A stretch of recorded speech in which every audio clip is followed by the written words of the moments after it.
Tô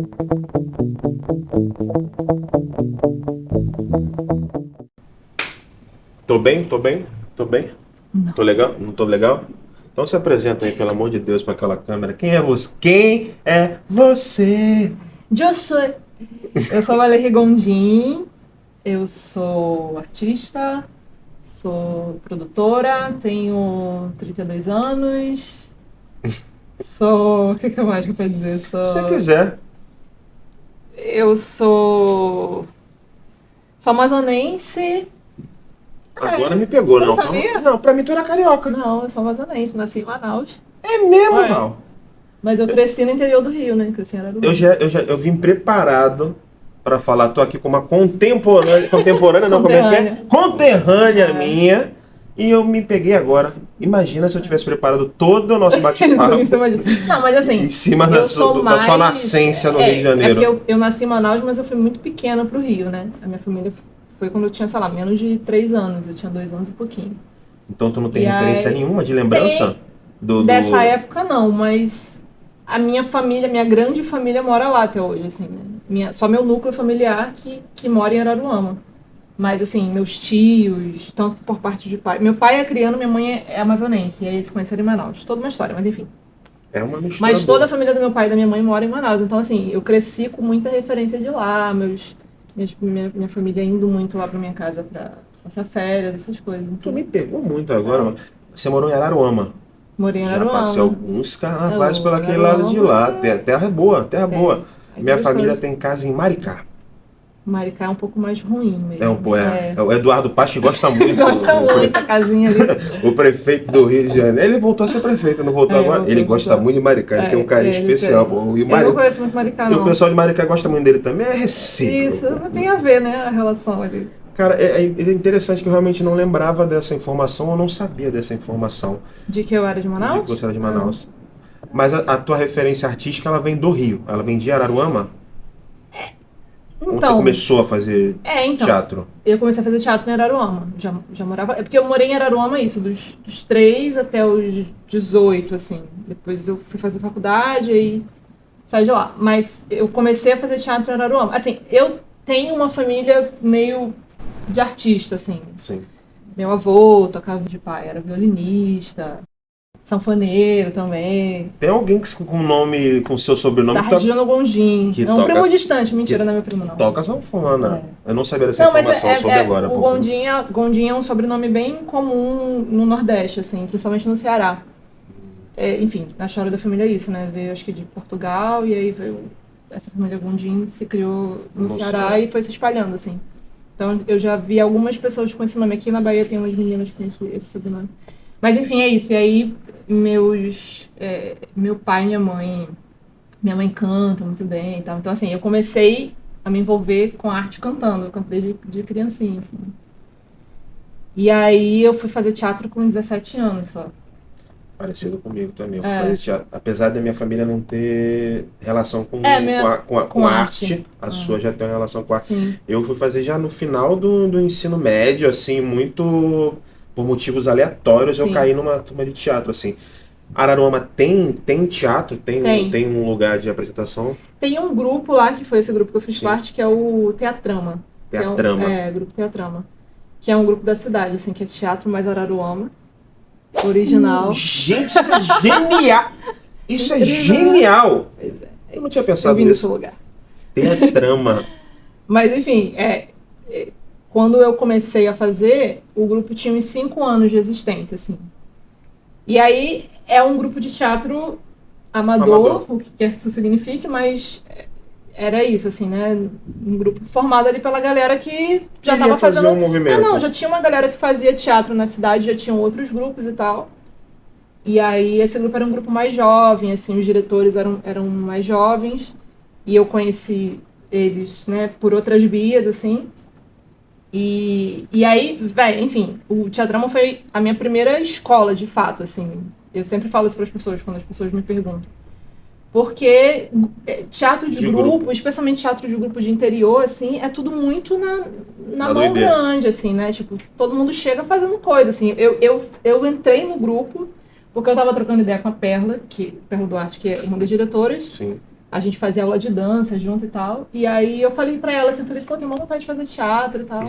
Você tem uma cara de gente de teatro mesmo. Então, eu tô precisando de assistente pra dar aula pra mim, pras crianças. Se você não quer me ajudar, não. Aí eu falei, quero. Eu não tô fazendo nada, tem tipo, alguma coisa melhor. Acabando a escola ali, assim, também. Aí dava grana nessas aulas? Meu primeiro salário, meu amor. É mesmo? Tem que respeitar quem ganha dinheiro fazendo teatro, entendeu? O pessoal que acha que não dá pra ganhar dinheiro fazendo teatro. Gente, dá pra mas dando aula. Dando aula. Não era palco. Não, então, é isso. Não é, eu entrei pra ajudar ela como professor assistente. Como professor e tal. Sim. Mas assim, já entrei no grupo, né? Porque aí tinha o núcleo que era de aula pra criança e pra adolescente. E tinha um grupo, a parte durinha, assim, do grupo que já tava fazendo algumas pecinhas mais profissionais, né, assim, já se apresentava, fazia temporada. E aí eu entrei no grupo já fazendo isso tudo, já fui fazendo tudo, assim, aí já fui atuando, e aí precisa de alguém, aí... Montar cenário, subir um negócio, fazer figurino. Tudo. A gente vai pegando na marra, assim, né, fui as minhas primeiras experiências, assim, com direção, tava te falando isso, né, foi fazendo sem saber que era isso, assim, tipo, sem saber que estava dirigindo. De direção, e depois de velho, então aquilo era assistência de direção que eu fazia. Fazer direção musical, era direção isso. Maneira e tal. Aí montava a luz, aí eu operava a luz. Teve uma peça que eram uns textos eu acho que era de Drummond, sei lá, era uma coisa assim, vários sketches, gente pra caralho em cena e tal. E aí eu fiz assim, né, era sonoplastia, peguei várias músicas para cenas diferentes. E aí eu operava e eu fazia uma cena, era a última cena da parada. E aí eu me montava toda, né, ficava pronta, ia pra mesa, que era lá atrás. E aí quando chegava 5 minutos antes eu arranjava alguém para botar lá e eu saía correndo, dando a volta por fora do teatro para entrar pra tá bonito. A câmera nem parou. Não, tá tudo tranquilo. O áudio nem parou de... Há 50 minutos conversando. Esperando. E de onde a gente tava mesmo? A gente tava conversando. Isso, trocando ideia. Falando em conversar, é muito ruim voltar do nada, né? Fria, eu fico imaginando como é que vai ser o corte disso. Tipo assim, do nada volta a gente rindo. Isso. Bota aquelas coisas meio preto e branco assim. Preto e branco é bom. Preto e branco é bom, né? Mas voltando ao que a gente estava falando, o que a gente estava falando em off, inclusive, a gente veio do Rio. Sim. Só que a gente não vem do Rio, o que as pessoas conhecem do Rio. Capital, Centrão. Você vem de Araruama, região dos Lagos, eu vim da Baixada. Sim. E as referências não chegam, as coisas não chegam. Como é que foi para você descobrir o lado de fora? Tipo assim, quando é que foi que você falou assim, caramba, o teatro não é só aqui o meu grupo de teatro amador, não é só fazer as peças para a comunidade. Quando foi que você começou a entender que existiam outras coisas do lado de fora? Então, assim, nesse período, já dentro do grupo, a gente fazia algumas coisas que traziam uma galera de fora, assim, de outros estados. Às vezes rolava, sei lá, um festival, porque a galera era bem ativa, assim, né? Então começou a ter festival de teatro de rua, por exemplo. O pessoal mobilizava, conseguia uma grana ali da prefeitura, da Secretaria de Cultura. E aí começavam a vir uns grupos de fora, assim, de Minas, às vezes vinham uns grupos do Rio, Niterói e tal. E aí eu comecei a entender um pouco, assim, né? Olhar e ver que tinha uma coisa acontecendo fora dali. Assim, eu já sabia, claro, mas não acessava, né? Mas começou a me chamar a atenção a qualidade mesmo, assim, né? Técnica das coisas, e dos grupos, e eu ficava vendo os atores assim, maneiro, galera teatro de rua, né? Não sei o quê. Aí eu fui começando a ver que tinha outras coisas, mas eu não tinha muito... Era aquele diálogo ali, de quando a galera tava ali participando do festival. Você não ia pra Niterói, por exemplo? Porque Niterói tem uma cena de teatro forte, mas né? eu não tinha esse hábito de ir pra teatro. Eu não fui criada com o hábito de ir pra teatro. Assim. Assistia o que tinha na cidade. E era isso. Quando ia era pra shows maiores, assim, nas cidades do lado, tipo Rio Niterói. E aí eu fui mesmo entrar em contato, assim, depois que eu fui morar no Rio, já depois de muitos anos, assim. Fui fazer... Tu fez faculdade aonde lá, Eu Val? fiz faculdade em Rio das Ostras, que é uma Que é outra uma outra... cidade, não é região dos lagos mais, mas é Baixada Litorânea ali, Sim. né? Assim, interior ainda. Aí fiz faculdade lá e depois é que eu fui morar no Rio, fui trabalhar e tal, fui fazer outras coisas. Que aí a arte chegou em outro lugar para você. A gente tá Eu falando assim, comecei a acessar. as referências que eu tinha de arte eram muito pequenas. Sim. Era, no máximo, referências musicais. Sim. Eu sou de uma época no Rio, por exemplo, que aqueles grupos de dança eram muito fortes. Sim. Tinham muito grupos de dança, Tinha de bastante na minha funk. cidade. Lamberóbicas. Saudosa lamberóbica. Saudosa lamberóbica. Então, assim, até as coisas que existiam na cidade artísticas eram muito baseadas nesse lugar. Mas a Baixada ainda tá um pouco mais perto ali, né? Assim, eu acho que bebe um pouco mais do... É distante, Val. É perto, mas é uma distância cultural sim. que ela é gritante. Territorial, né? Uma distância territorial que ela é gritante, assim. Tu se lembra qual foi a primeira vez que você viu teatro na tua cidade? Tipo, que tu lembra, ou que, tipo, alguma coisa que tu falou assim, isso é legal. Não lembro qual foi a primeira vez, minha memória é bem ruim, assim. Mas eu me lembro a primeira peça que eu vi, que me marcou, e que eu vi que era uma coisa profissional, assim, né? Que aquilo era uma coisa séria. Que não era só uma diversãozinha e tal. Que é uma atriz que eu não sei se mora lá na cidade ainda, que chama... Não vai lembrar o nome dela. Mas enfim, uma atriz muito incrível, depois eu resgato. Era um monólogo. Foi a primeira vez que eu vi um monólogo, assim. A minha lembrança de um monólogo também.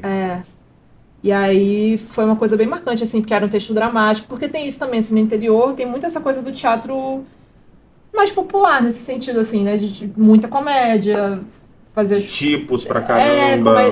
Exatamente. Então, assim, sem menor juízo de valor, assim, porque eu acho que é super importante e eu acho que comunica com o público, e especialmente com o público mais que não fácil tem... chegar também, né? Um público que não tem uma formação cultural, assim, artística e tal. Acho que tem que ser isso, assim.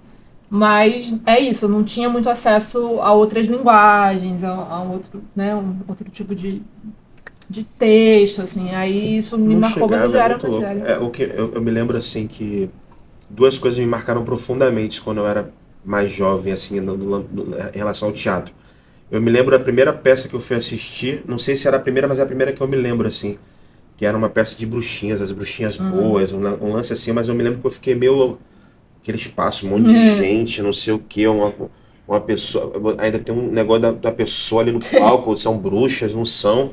Sim. Mas a que me marcou profundamente, que me deu um start da cultura como transformador e como passador de mensagens. Minha mãe era orientadora educacional de um colégio estadual no bairro onde eu morava. E rolou alguma coisa que eu não me lembro o que foi, mas ela me convidou para ir assistir. E foi um espetáculo de um ator.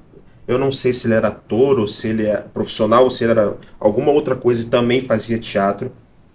E ele era pai de uma colega da minha prima de escola, Luar, o nome dela. Isso antes de você fazer Não, teatro? lá atrás. E recentemente eu encontrei mandei mensagem para ela no Instagram, porque me veio essa memória, porque foi a primeira vez que eu olhei alguém fazendo alguma coisa, eu falo, caraca, isso é legal, velho. Isso é legal, eu faria isso assim, eu queria fazer o que esse cara tá fazendo. Aí eu mandei mensagem pra ela recentemente no Instagram, eu falei, cara, seu pai é um dos responsáveis por eu ter me tornado... Maneiro. E o pai dela já é falecido, ele faleceu muito jovem, o pai dela. E ela me recordou, ela falou, então deve ter sido um espetáculo de Lima Barreto que ele fazia. Eu me lembro que era uma potência assim o que ele fazia, e a gente ficava meio olhando pra um lado, olhando pro outro, ele era potente pra caramba. Sim. Aquele monte de jovens que estavam ali assistindo, aí ficam presos no que estava acontecendo. Ele rodava assim, a plateia, rodava aquele lugar. E foi ali que a primeira pancada que eu tive, tipo assim, a mensagem chega por aí. Isso eu acho que é uma coisa muito específica, assim, né? Que tem esse poder da arte de uma forma geral, mas que eu acho que é bem específico do teatro. Esse toque, quando acontece esse toque, e que pra gente que é artista da cena, assim, né? Quando esse toque acontece com a gente em algum momento, é uma coisa muito louca, assim, porque... É uma vibração. Eu não sei como é que é pra você, assim, mas pra mim me dá muito uma coisa de...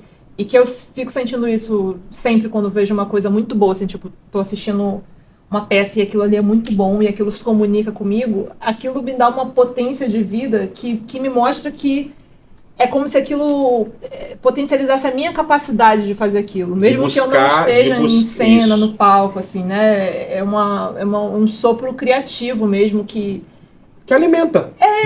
É muito estranho falar sobre isso, assim, né? É estranho dizer que a arte alimenta, mas a gente que é artista, a arte vai alimentando a gente. E quando eu tenho essa memória corporal, sim, até hoje, isso já deve ter mais de 20 anos. Sim. E essa memória corporal ainda tá ali de eu lembrar a sensação da mensagem passada, assim. Sim. Tá ligado? É muito louco como vai atravessando a gente. E eu fico pensando assim, quando é que eu vou chegar num lugar de apresentar um espetáculo que eu vou atravessar as pessoas da forma, sim, que eu fui atravessado pela primeira vez? Às vezes você já fez isso, não sabe, que eu não sei. E é muito desse lugar da energia, assim, sabe? Do atravessamento.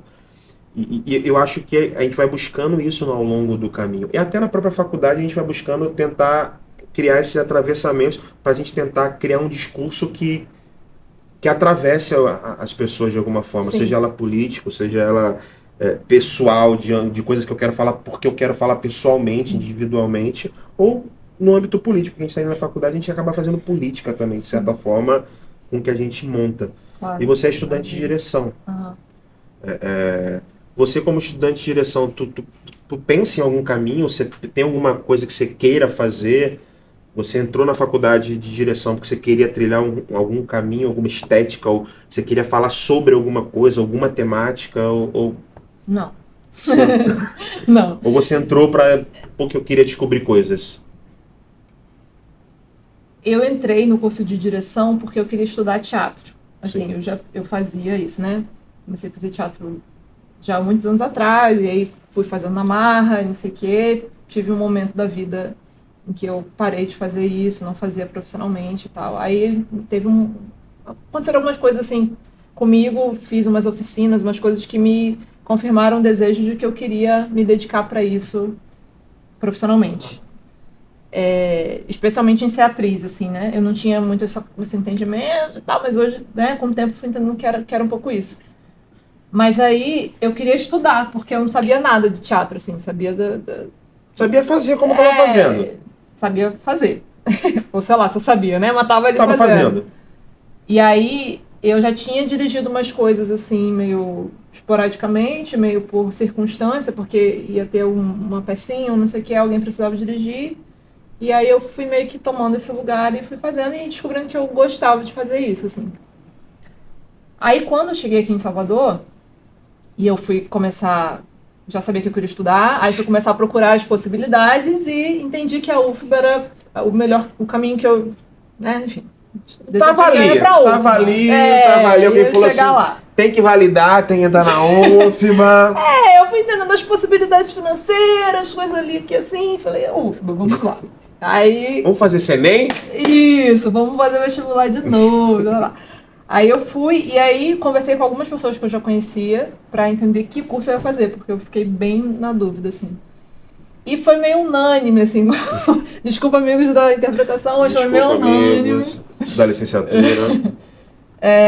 De que o curso de direção era um curso um pouco mais complexo, teoricamente. E aí fiquei um tempo com muita crise, assim, depois que eu comecei o curso, de ficar pensando de por que eu tava fazendo o curso, assim. Até hoje, de vez em quando, me batem umas crises, assim. Porque é isso, fui no curso de direção, eu fui me descobrindo cada vez mais atriz, e aí... Rola muito isso. Enfim. Eu tenho te visto muito no palco como atriz, então, inclusive. Pois é. Mas, ao mesmo tempo, as coisas que eu tenho feito até agora têm me confirmado uma coisa que é minha e que eu sei que tem também, que é uma multiplicidade de funções de interesses e tal, e de entender que não necessariamente você precisa fazer só uma coisa bem. E eu acho que isso é uma coisa muito geracional também, assim, da nossa geração, sim, principalmente de ser ensinado que a gente tem que escolher uma profissão, mesmo no campo das artes, né? Então, se você vai ser atriz, você vai ser atriz, se você vai ser iluminador, você vai ser iluminador, se você vai ser... E aí, não necessariamente, assim, né? Você pode passear. E aí eu tenho entendido que, pra mim, não sei se eu tenho consigo dizer se eu tenho uma linguagem, mas assim, eu tenho um interesse de trabalhar com coisas do corpo, é uma coisa que eu gosto muito, assim. Tanto como atriz, quanto como, né, estudante de direção, enfim. Eu gosto do físico, gosto da materialidade ali, gosto do processo, gosto de descobrir. Assim, tenho um interesse pelo trabalho de atuação, de ver o ator fazendo, descobrindo, oferecendo, criando, assim. E aí eu não sei aonde que eu vou chegar, assim, né? Assim, não tenho... Mas eu tenho entendido que as coisas são menos separadas do que a gente é ensinado a pensar que são, assim, né? Então... o curso de direção, ele te dá a possibilidade de você arriscar mais. Eu acho que eu vejo assim, dessa forma, assim. Você pode arriscar, inclusive, estar no palco o tempo inteiro enquanto faz o curso de direção. Sim. Eu acho que dá mais essa possibilidade, assim. E eu acho que te desafia também, porque como é muito solitário, no sentido de que a gente que vai decidindo, a gente é meio desafiado a bancar as nossas escolhas, assim, né? Então, por que você está escolhendo isso? Tem que bancar até o final, né? Assim, isso. Você pode ir mexendo coisas e redescobrindo, criando outros caminhos, mas você tem que bancar a tua ideia e levar a tua ideia para... O que as pessoas não entendem é que você tem que criar do zero e levar a tua ideia para o palco, assim. Exatamente. E na academia... E a responsabilidade do que você está dizendo. E na academia ainda tem um lance que você tem que justificar plenamente todas as tuas escolhas, assim. Sim. Eu acho que talvez quando você está no âmbito profissional, você escolhe montar um texto, você escolhe o seu elenco, você vai, trabalha, monta, entra em cartaz. Sim. Talvez você não precisa justificar tanto o que você está fazendo. Na academia você precisa justificar cada escolha, cada figurino, cenário, porque você precisa passar por uma banca, você precisa passar por uma aprovação. O que é meio... louco. Mas é academia, é o sentido da academia, disso, né? Que é interessante, assim, porque eu acho que isso é muito cruel às vezes, assim, né? E tem isso é uma herança bem eurocêntrica, isso tudo que a gente sabe, mas eu acho que em certo ponto isso é bom, assim, se a gente consegue tirar o que tem... Porque é isso, força a gente a pensar, força num bom sentido, assim, né? Instiga a gente a entender por que de fato que a gente está fazendo aquilo. Porque eu acho bom a coisa do processo, de você ir fazer sem muita explicação, você sente que você precisa fazer aquilo, mas eu acho que enquanto artisticamente, politicamente falando, assim, é importante que a gente tenha um mínimo de coerência e um mínimo de entendimento pessoal do porquê que a gente está escolhendo fazer aquilo. Porque senão a gente vai fazer qualquer coisa a vida inteira e aí não tá querendo dizer o quê com isso, assim, né? E aí eu acho que nesse sentido você escrever um projeto, né, ou pensar um projeto, pensar nos seus argumentos, nas suas justificativas, isso é bom de alguma forma, assim. Eu costumo dizer que o curso de direção ele te obriga a ser mais estudioso. Porque você tem que buscar cada vez mais referências para ir compondo aquela ideia que você teve lá pequenininha, para você ir transformando ela numa coisa grande que vai para o palco, você tem que ir buscando cada vez mais referências. Então, eu acho que o curso de direção ele causa isso. Se você quiser fazer ele na plenitude das descobertas, assim, você tem que buscar e navegar e mergulhar o tempo inteiro, porque senão você fica muito na superfície, assim. E isso se manifesta no que você está fazendo. No que você está fazendo. Fica meio evidente, assim. Val, muito obrigado por você ter batido esse papo comigo. Fiquei muito feliz que você aceitou. Tamo junto. Você sabe que eu te amo pra caralho. Também. E sou muito grata a você e a Abismos, inclusive, porque vocês foram um dos primeiros que me acolheram quando eu cheguei em São Paulo. Foi mesmo, Val? É brincadeira. Se eu soubesse, não tinha acolhido. Mas a gente vai trabalhar muito ainda. Então, tem que ganhar dinheiro. Eu sempre vou terminar falando. Quando eu ficar rico, você vai ficar rico também. Poxa, vou anotar, tá gravado. Tá todo mundo... Vou cobrar. Eu tô prometendo isso a muita gente. Vamos ficar ricos junto com essa porra. Beleza? Um beijo, um queijo.